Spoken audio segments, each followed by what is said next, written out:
আরেকটা জিনিস মনে রাখতে হবে যে কেউ কারো রিজিকে ভাগ বসায় না, কেউ না। আমরা অনেকে মনে করি যে আমি ওকে দিলাম, ওকে খাওয়াইলাম, আমি বোধহয় খাওয়াইলাম। না, সে আপনারটা খায় নাই, সে তার রিজিকই খেয়েছে।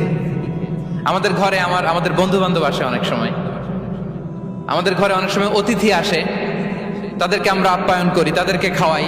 আসলে সে আমারটা খায় না, সে কারটা খায়? তার নিজেরটাই খায়। বিষ্ণু ইসলাম এটা খুব সুন্দর করে বলেছেন। ওনার কাজিন চাচাতো ভাই আব্দুল্লাহ ইবনে আব্বাসকে একদিন অনেক নাসিহা করছিলেন। করতে করতে এক পর্যায়ে তিনি বললেন, ওয়া আলাম, ইবনে আব্বাসকে বলছেন, ওয়া আলাম আন্না মা আসাবাকা লাম ইয়াকুন লিইখতিআক ওয়া মা আখতাআকা লাম ইয়াকুন লিইউসিবাক। আব্দুল্লাহ, জেনে রেখো, যেটা তুমি পাওয়ার এটা তুমি কোনোদিন হারাবা না। যেটা তোমার হওয়ার কথা ছিল ওটা তুমি কোনোদিন মিস করবা না। আর যেটা তুমি পাওয়ার কথা না, গোটা বিশ্বের সব শক্তিকে হাতের মুঠোয় আনলেও সেটার দেখা তুমি পাবে না।